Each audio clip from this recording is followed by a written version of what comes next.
నెల్లూరు జిల్లా సీతారామపురం మండలం బసినేనిపల్లిలోని మసీదు ప్రాంగణంలో జరిగిన ఇఫ్తార్ విందు కార్యక్రమంలో ఉదయగిరి నియోజకవర్గ మాజీ శాసనసభ్యులు తెలుగుదేశం పార్టీ జాతీయ ఉపాధ్యక్షులు బొలినేని రామారావు ముఖ్య అతిథిగా పాల్గొన్నారు.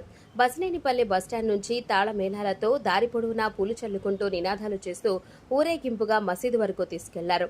ఈ కార్యక్రమంలో తెలుగుదేశం పార్టీ సీనియర్ నాయకులు చింతల శ్రీనివాసులు, ముత్తంశెట్టి చెన్నకేశవులు, కానాల సిద్దయ్య, ఐటీడీపీ మండల కన్వీనర్ బత్తుల వినయ్ కుమార్, దేవమ్మ చెరువు మాజీ సర్పంచ్ భూమయ్య, శ్రీనివాసులు, బద్వేలి రమణారెడ్డి, తురగ వెంకటేశ్వరులు, ఎడమ ప్రవీణ్ మరియు తెలుగుదేశం పార్టీ నాయకులు, కార్యకర్తలు, అభిమానులు అధిక సంఖ్యలో పాల్గొన్నారు.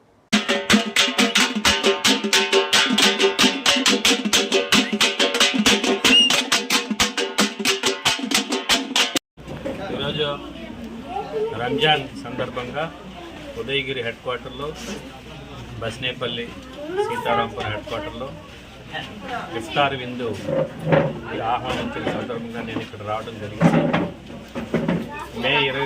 మే 13 తేదీ జరిగేటటువంటి తెలుగుదేశం పార్టీ ఎన్నికల్లో గెలిచి చంద్రబాబు నాయుడు గారిని ముఖ్యమంత్రి చేసుకోవాలని కోరుకుంటున్నారు.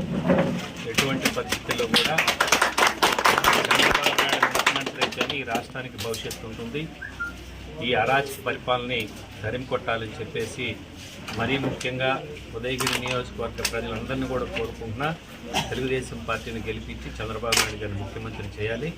అదేవిధంగా ఈరోజు ఉగాది సందర్భంగా నియోజకవర్గ ప్రజలందరికీ కూడా ఉగాది శుభాకాంక్షలు తెలియజేస్తున్నాను.